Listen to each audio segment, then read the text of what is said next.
Aromie here. Welcome back to our life. We are here with the last moment that we can possibly record as of right now, which is drive. Like a lazy cat, you stretch your arms above your head and yawn, blinking your eyes sleepily. The day was warm and pleasant. You were lounging on the couch in the living room, finding it difficult to do much in that moment. Your moms and Liz had gone out shopping, looking for some new items for your sister to take back and decorate her college dorm with. They had asked if you wanted to go with them, but you declined. For you, today was all about relaxation. Cove had dropped by to spend some time with you, content to join in with doing nothing. The two of you had been chatting idly as you lazed around, talking about the other things you had planned for the summer. You were sitting next to him. He sat on the couch while you sat on your own. He sat on the couch while you were fully stretched out on the other. You were stretched out across him as he sat on the couch. I think this would be cute right here.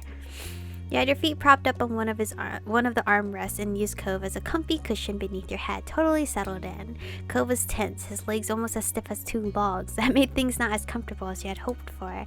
The day dragged on. You found yourself yawning more and more often between conversations. You had almost dozed off completely when suddenly a buzz rang out, disturbing the silence. Your phone was on his charger in the kitchen, so it couldn't have been that. Cove pulled his own phone from his back pocket and checked the screen. His movement had jostled you, so you tried to readjust your position to get it right again. Oh. It's my mom. After leaning forward and setting the phone on the coffee table in front of him, Cove hit the speaker button. Hey, what's up? Michiko's here too. Hi. Oh, she's so pretty! She's so pretty! Let me move myself so you guys can see her.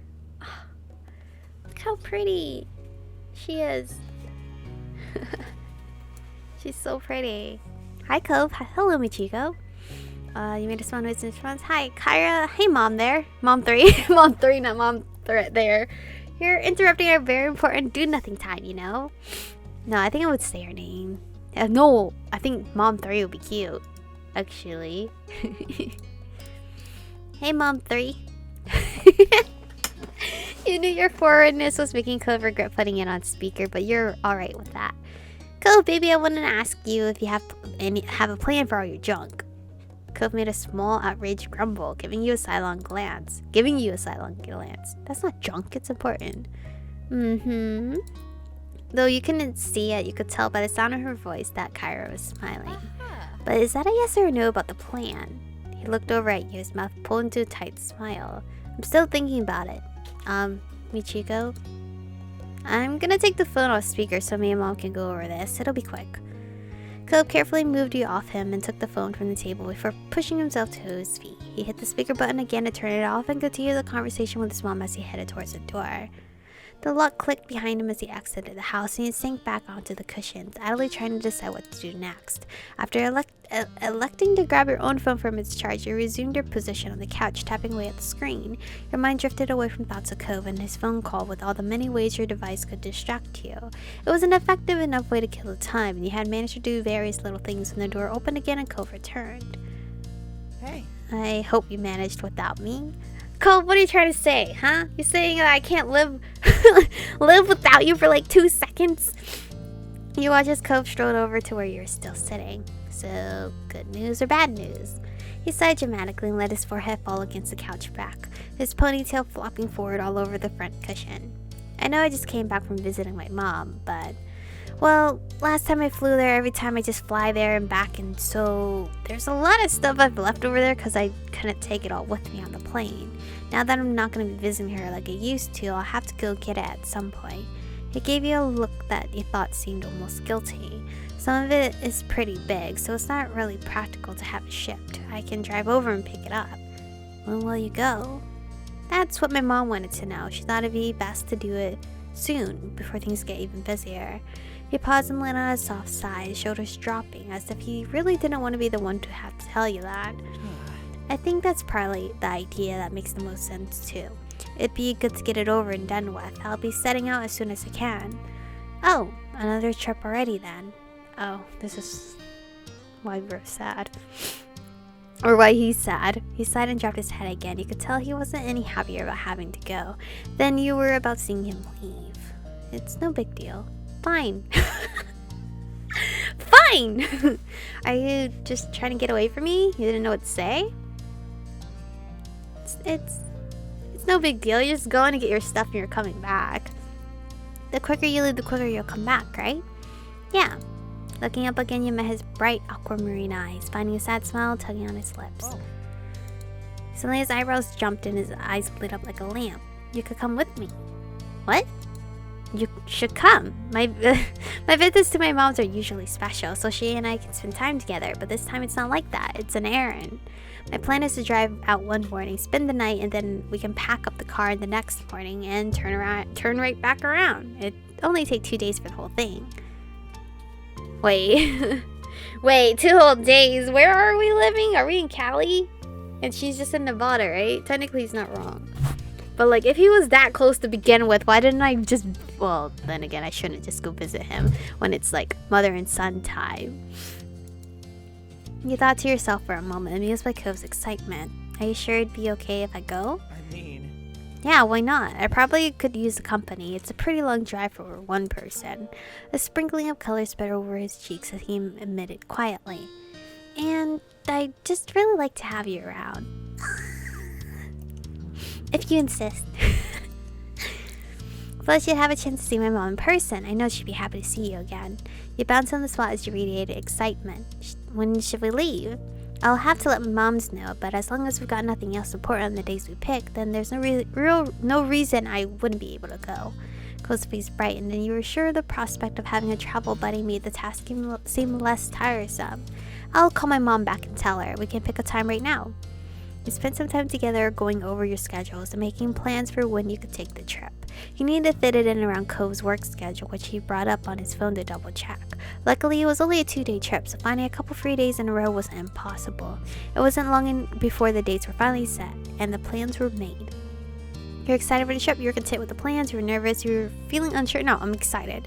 A short trip sounded like the perfect way to spend some time. You could listen to music, eat snacks, and enjoy the open road. No matter what you thought about things, the morning when you were due to leave arrived.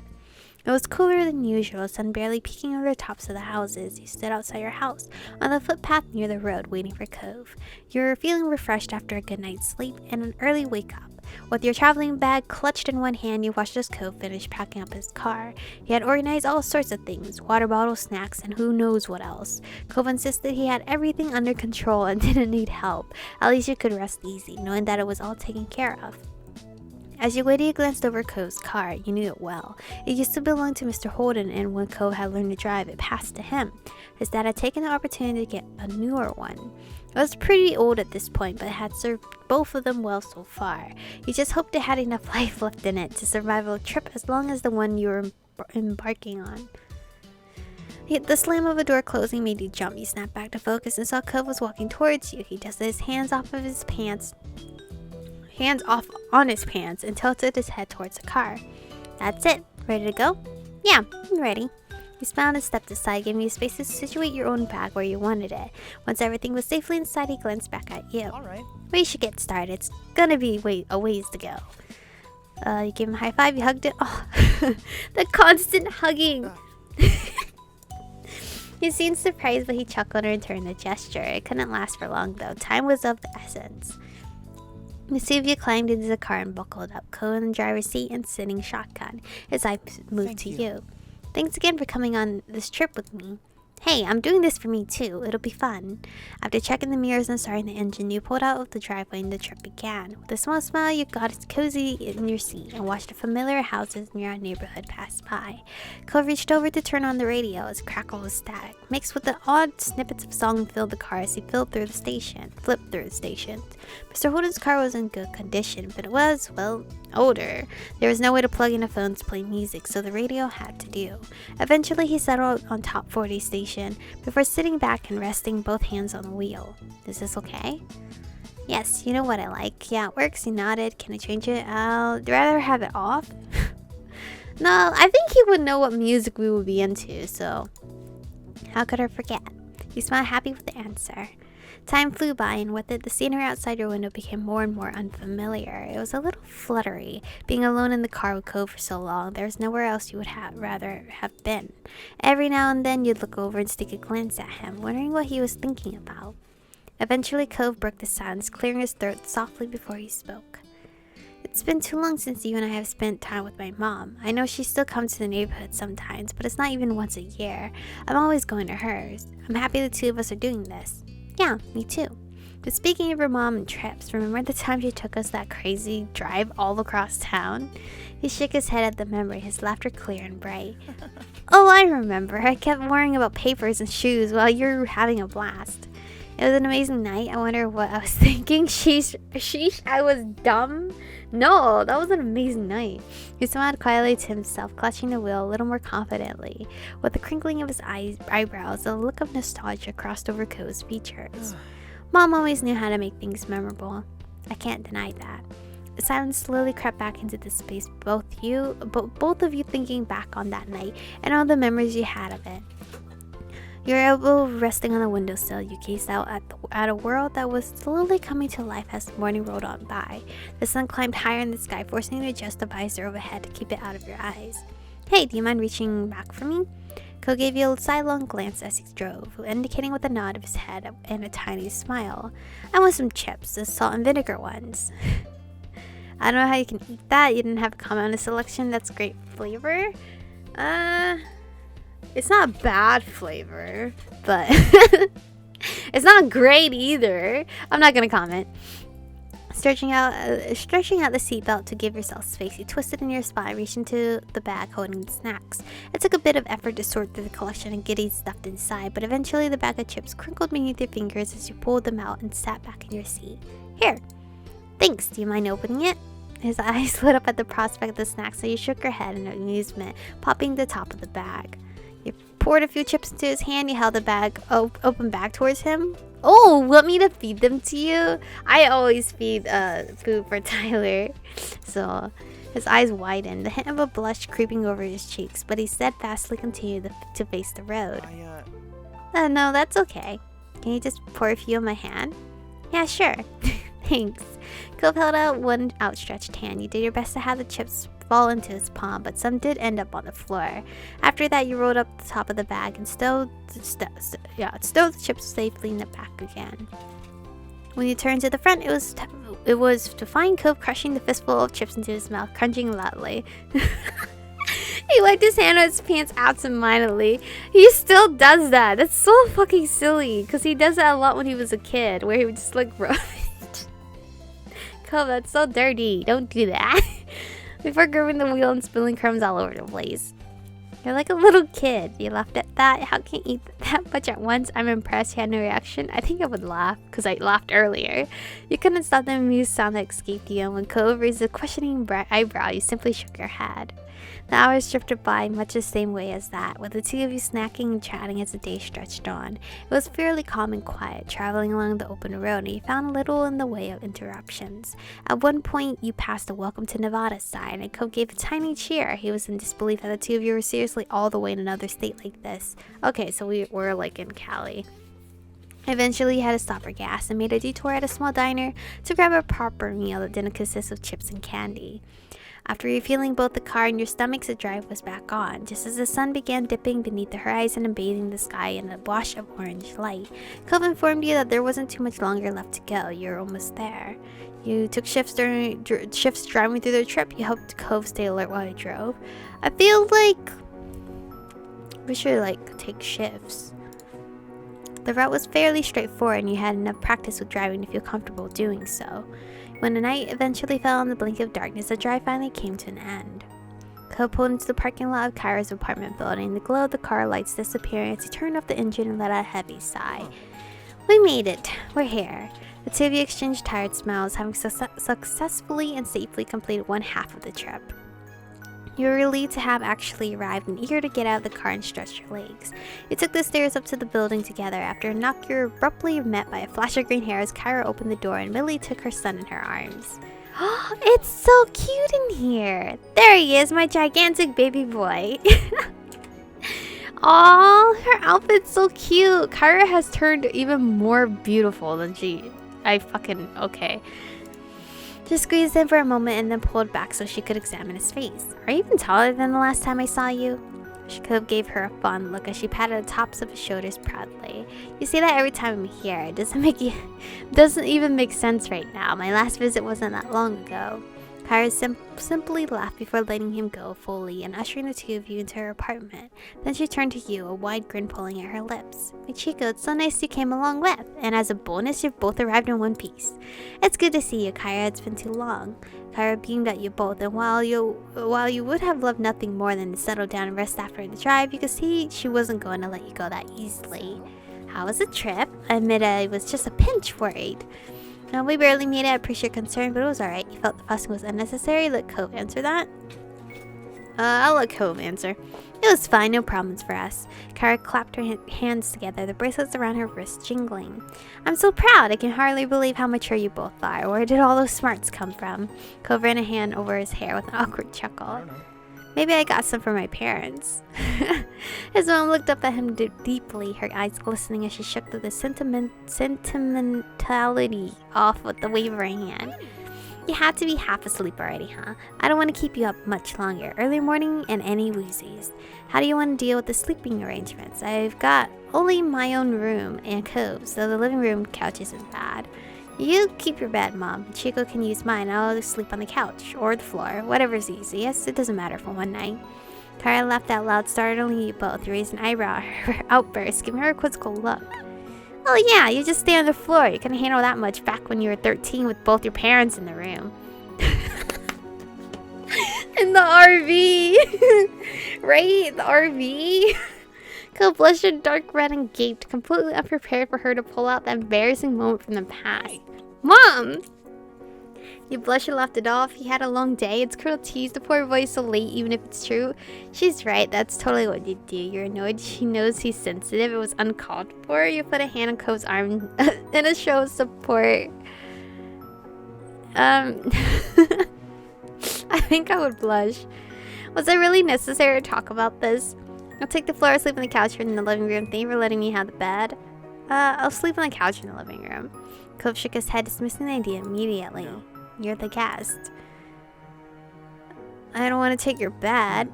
Well, I still don't want to take it from you, and I said it first. The two of you narrowed your eyes at each other stubbornly. Kyra took that as her cue to step in. My house my rules then, and you know I have to decide who I have to side with. I'd like you to take the bed, Michiko. You hesitated a moment, but it seemed you had to accept the hospitality. With a small smile, you gave in. Alright. Cool.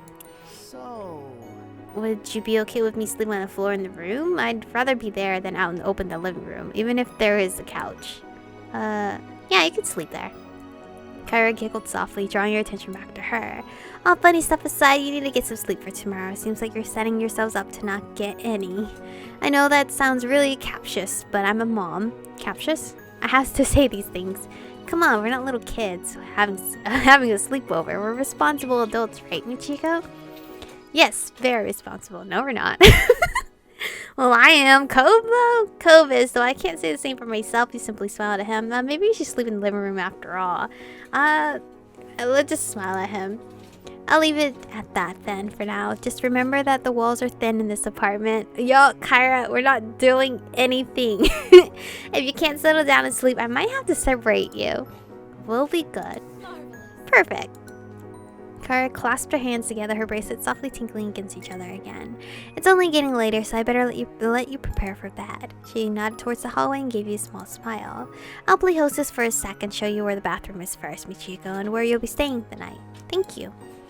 You hoisted your travel bag over your shoulder and followed behind Kyra and down the hallway. Cove shuffled along behind you, disappearing into the bedroom while his mom had you go to the restroom. The apartment was small but nicely decorated. Decorated in soft, cool colors with plenty of artwork hanging on the walls to give it character. It was stylish and exactly what you would have expected from someone like Kyra. Oh, wow! After being shown the bathroom and wishing Kyra good night, you head into the room and found Cove already there. Oh, this is a pretty room. What the fuck? Yeah, changed into his sleepwear for the night as well. Looking around you, dude, this bed is big enough for the both of us. I'm pretty sure. Looking around, you found the bedroom to look much the same as the rest of the apartment, but with small ocean elements you were sure Cove must have enjoyed when he stayed here. All in all, the room was pretty and clean, though it almost looked more like a hotel guest room than a bedroom. Cove only spent a few weeks out of the year there, so it made sense that it wasn't especially lived in. So? What do you think? It's pretty nice, huh? Mom always keeps it clean and everything, even when I'm not here. It's a great room. It seriously looks like a hotel room. That's sweet of her. You nodded. It's a great room. Cool, I'm glad you like it. He seemed pleased enough with the response to give you a small smile before opening the zip on his bag. When you went back to the room, you jumped in bed and under the covers, just as Cove was shuffling into his sleeping bag on the floor. Oh, does he really have to sleep on the floor? That bed enough is big for the both of us. I'm small enough. You waited until he was settled in before you flipped off the lights, and a soft glow from outside peeked through the blinds, casting shadows over the floor. You closed your eyes, blocking everything out. Night. Night, Michiko. Good night. Sleep tight. Don't let the bed bugs bite. The room grew quiet as the two of you wound down for the night, and you found yourself listening to the sounds of the city outside the window. The noise out there was so different that you were used to what you were used to back home. Cars zooming past and people out having fun, instead of crashing waves and the ocean winds cocooning your house in their embrace. This feels familiar, don't you think? We've been having sleepovers for years.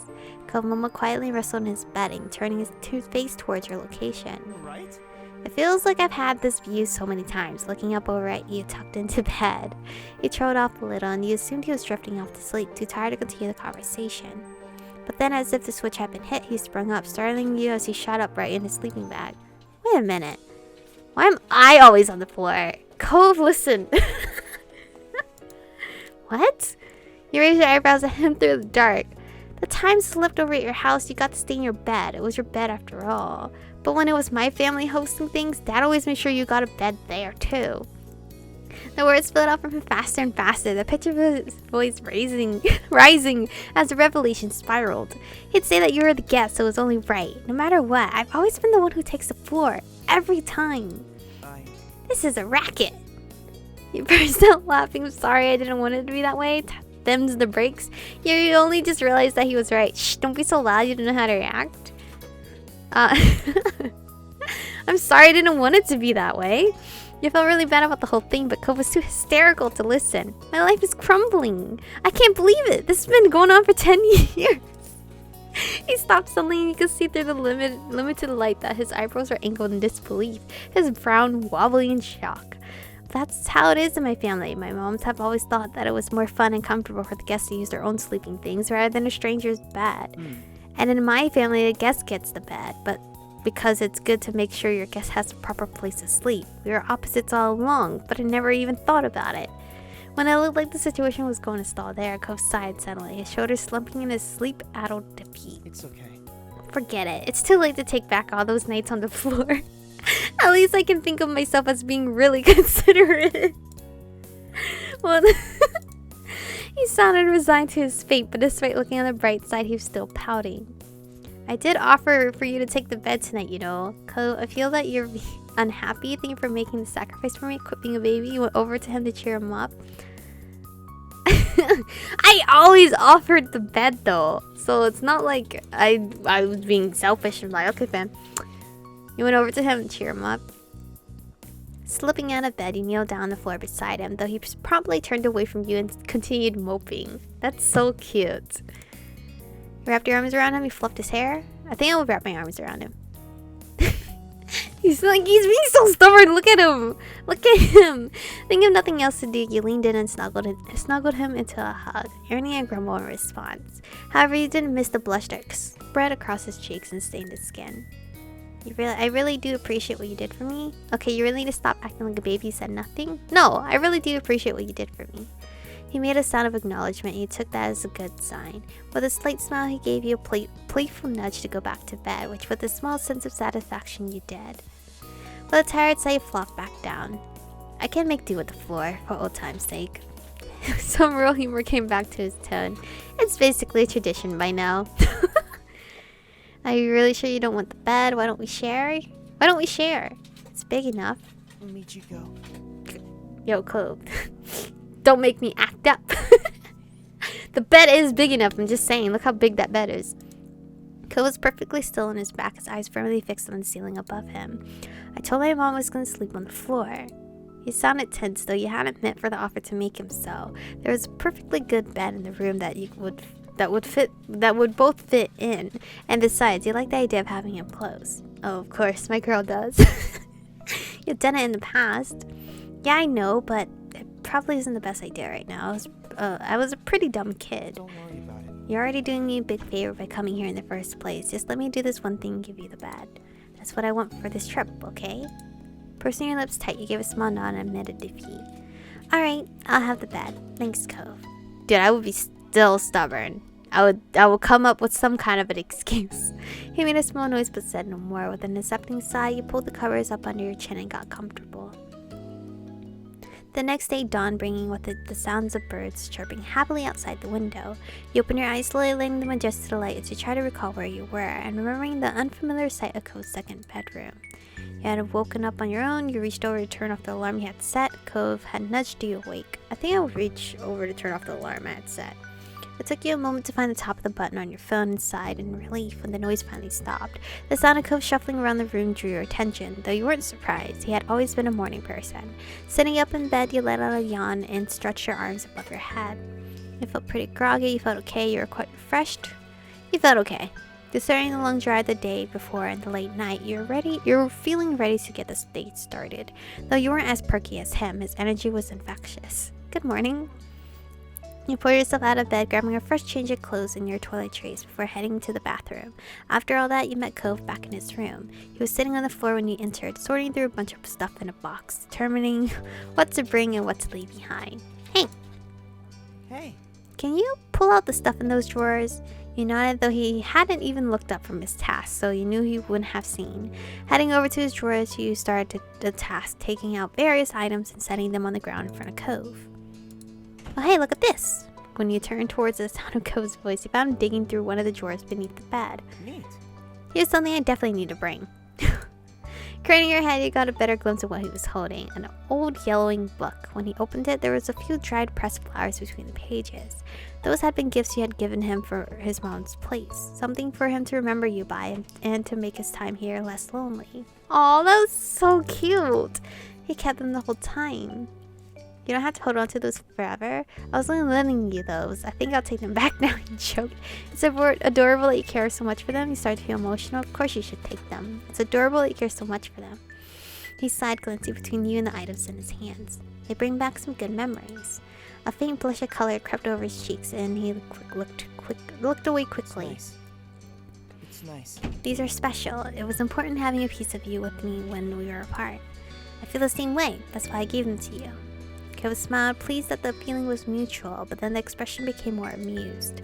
And did you keep the souvenirs I brought back? Of course. No, he said honestly. Damn, why would I not? Nope, he said jokingly. No, of course. His grin grew to completion. Thanks. Another hour passed by in silence. You were happy to see you were making great progress with Cove's room, with only the closet left to sort through. It took a minute to take a mouthful of water from your bottle and perched on the edge of the bed, feeling productive. Cove glanced over at you and paused, putting down the tape gun he had been using to seal up his boxes. You raised an eyebrow. You know, it's really strange to see you sitting in this room. Why? He frowned a little, his eyes distant and his voice quiet when he spoke next. During the visits to Mom's, when I was sitting alone in this room, I'd sometimes think about how you weren't here. Oh, it was a weird feeling at the time. And that you just weren't around. And now that you are here in this exact place, I don't know how to explain the feeling. He shrugged it off and smiled a little, as though he'd said enough already and didn't want to risk sounding silly. Life is pretty confusing, is all. I didn't know you thought about me when you were away. That's true, life makes no sense. I miss you so much when you were gone. He smiled at him. Oh, wait. Should I tell him I missed him? Or should I say that I didn't expect him to think about me? I didn't know you thought about me when you were away. He huffed to laugh at that, his eyes crinkling at the corners as he made a face at you. It's not like I could forget you. He looked away satisfied, heading over to the closet and the last of the items to be sorted. Before long, every box, closet, and drawer had been thoroughly combed through, with the items either neatly packed up in boxes or organized and returned to their proper place. With a sigh of relief, he glanced around the bedroom and the work you had done together. All right. We're done. Good job to us. I'm gonna change out of my PJs for the drive. Yeah.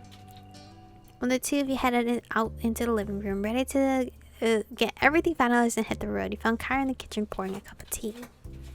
Cove headed towards her, leaning casually against the counter that divided the two spaces. Hey, you didn't have to get up so early. Come on. Are you crazy? Of course I had to see you off before you go. You can't sneak away away while I'm out cold. She beamed at him and in all honesty seemed more than happy to be up and getting ready for the day. Do you want some breakfast? I've got some... I don't know what the heck that is or how to pronounce it. I doubt it's muesli or eggs and toast. Oh, and some of that fruity cereal you used to love. That's okay, we should really eat on the road. Kyra smiled sadly, a little disappointed, but she seemed to understand that your time was running thin. I thought you might say that. In that case, I packed you some snacks for the road.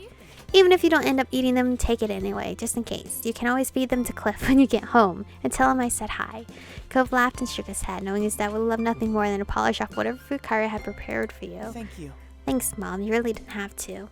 Thanks for the snacks. That's nice of you to organize this for us. And it must be a mom thing to know stuff like that. I'll definitely eat whatever you've packed. He quietly smiled at her. I'll definitely eat whatever she's packed. You better save some for me, too. Kyra giggled, hiding her mouth behind her hand. There's plenty there for both of you.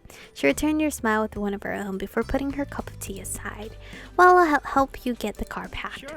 Sure, thanks.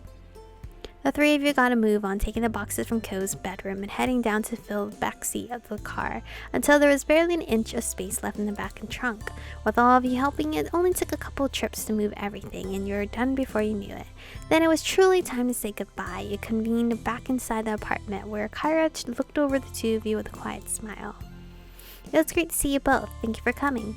She gave each of you a hug, and you felt a little sad that you hadn't been able to spend more time with her. It was good to see you too, Mom. Cove embraced her in return, the two of them holding onto each other for a few seconds longer. I'll miss you, but I'll visit again soon. Of course. You better. Hey, we should make plans for you to visit us too. I'll let you know when it's settled. I'd love that. Kyra bundled all the stuff she prepared into a bag and handed them over to you. You took a quick peek at what she had packed.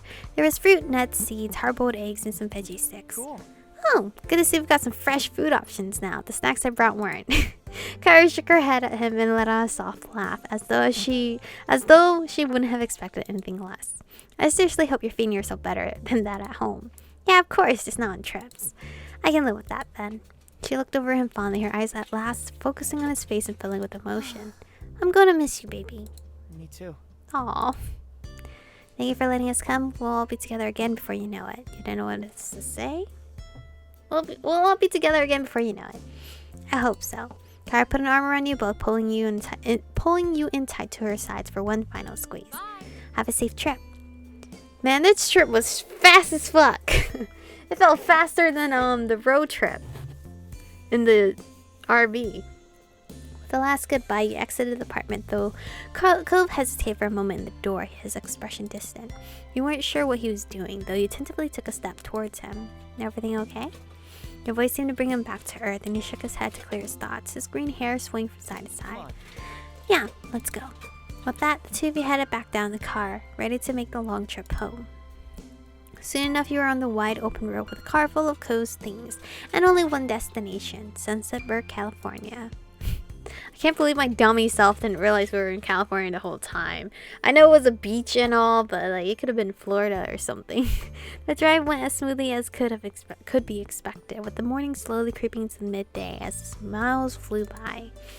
After a while, you switched places with Cove and took over the driving for a couple of hours. The day flew by in a whir of open road and sunshine, and before you knew it, it was early afternoon.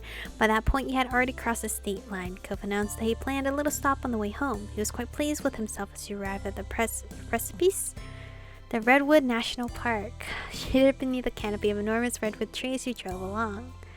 When Cove parked the car, you pushed a door to get out, and the first thing you did was look up.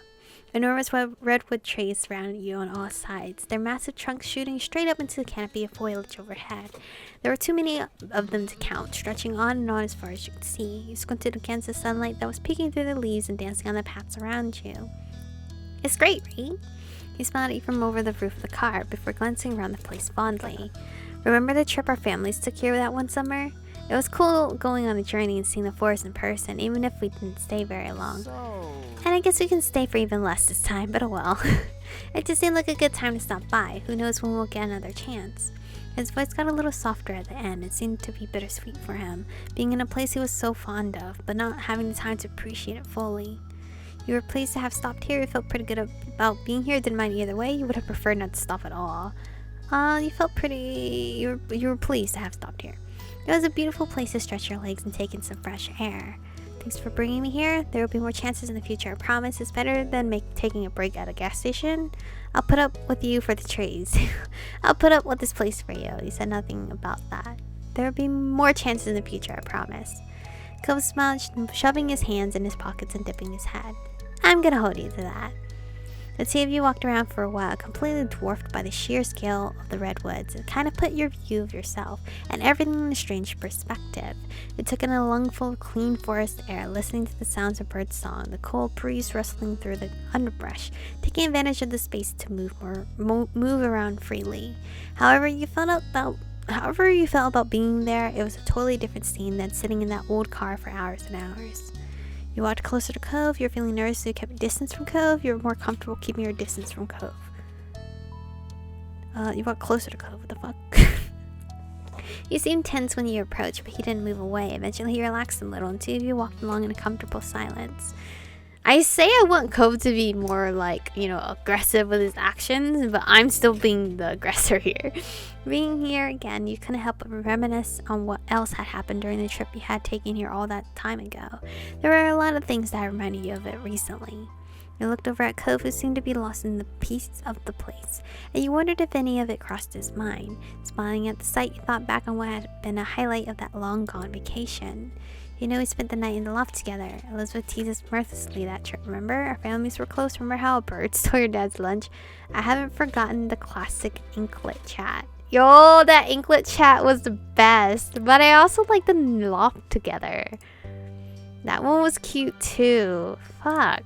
That whole memory was my favorite. It had to be my top favorite out of all the moments. But I think the inklet chat was pretty silly. But the loft together though.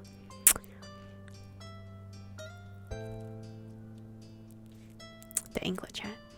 That was a revelation. Ghost scratched at his face awkwardly and sighed, seeming determined not to meet your eyes. I know you remember. I'm never gonna hear the end of it from you, am I? You gave a light shrug. Do you still like them? I do. I think they're pretty sexy. He laughed quietly to sound nervous and a little strained. You continued chatting about the trip a little while longer, about the things you had seen and done and even eaten. I wonder how many people bought an anklet after playing this game. I wonder how many have. A lot of the memories Cove had of the trip were similar to your own, but you were also surprised to hear a few other things from his point of view. So much had happened that there were no shortage of things to talk about, and the place certainly had a nostalgic quality about it. Your spirits were light as you ambled past information boards and picnic areas, but before long you decided it was time to bring the short stop to an end and head back to the car to get on the road again. Cove sighed when you finally reached the vehicle, jingling the keys in his hand before unlocking the doors. Well, I wish we didn't have to go, but we're going to be responsible and not stay longer than we should. How grown up of you. He smiled slightly, and with that the two of you jumped into the car, buckled in, and he put it in drive. You were getting closer and closer to town as the sun started setting, though you were still far enough away that the radio stations were unfamiliar to you. Oh, look at him driving! Man, looking good, Cove. Cove twisted the dial this way and that before stumbling onto a channel with a song he seemed to like. That was a rare gift from the fates in the sea of static, strange radio jockeys and grating tunes. His face immediately brightened at the sound of it, and he drummed his fingers along the bottom of the steering wheel happily. Oh, look at him smile! He's so good looking. Sitting back in his seat, he bobbed his head and shimmied his shoulders in time to the tune, all while mouthing along to the words. Occasionally, he even lifted one hand from the wheel to gesture with his fingers for a specific line. He smiled, chuckled softly, shook your head, sang along, ignored it. I think I would, smile. You got the impression that he was pleased to be heading back home after everything. The song ended and Cove reached over to start cycling through the radio stations again. Upon finding nothing tolerable, he flipped the dial off in defeat and leaned back in his seat with a sigh. You rested your head on your hand and stared out the window as the sky darkened, watching the landscape slowly melt into more familiar views. The miles went on, and any energy you had earlier was beginning to drain away. You imagined home and your family. You'd be there together soon. You know, I spent all these years living in Sunset Bird and taking a few weeks each summer visiting my mom in that second room. That's not gonna happen anymore. Not really. I mean, I can still see my parents, but the way it all works between us has changed forever. He paused, his hand stretching, a serious look settled on his face, his thoughts far away. I'm excited to be on the brink of real adulthood. I'm worried about how things will be in the future. I feel the same about my parents too. You should lighten up. You said nothing. I'm worried about how things will be in the future. So many things will be different. I hope I'm ready for it. Ko's mouth pulled into a tight line, and he gave a small nod. You got the feeling that he understood how you felt. Ko stared straight ahead, down the long, long road. The path looked like it'd never end from where you were, but that wasn't true. Eventually, he found a few more words to say. I'm so glad. I think it's good we were able to do this trip without any parents or chaperones. It was just us. We did it all. I don't know. I feel a little more independent now, a little more ready for what's ahead. I felt ready for a while now. That's bullshit. I'm not sure I'll ever be ready. He didn't respond to his conclusion, right? I'm not gonna respond.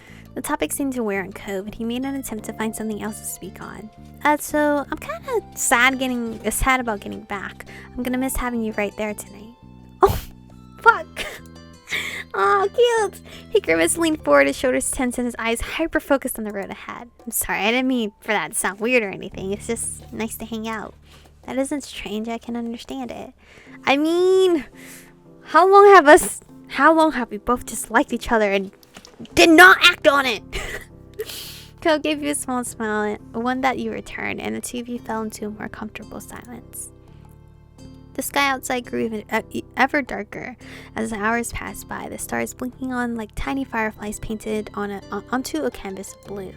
The scenery continued transitioning between open roads and industrial areas and beach towns, becoming increasingly recognizable as time went on. You felt somewhat disconnected from the world around you as you watched it through your window, your tired mind growing hazy. It was strange, reflective feeling, but peaceful nonetheless. Soon enough, the world would return to you and you'd find your feet firmly on the ground. It couldn't be helped. The adventure would end. Life could continue, but your memories would linger on. Damn. What the fuck? This is how we're gonna end it? Holy fuck. What the fuck? I'm guessing the next episode will end the summer. And I don't know what the fuck that's gonna do. Because, you know, step 4 is non-existent. But this is where we're going to end today's episode off. Thank you guys for watching. Stay beautiful, and I'll see you guys in the next one.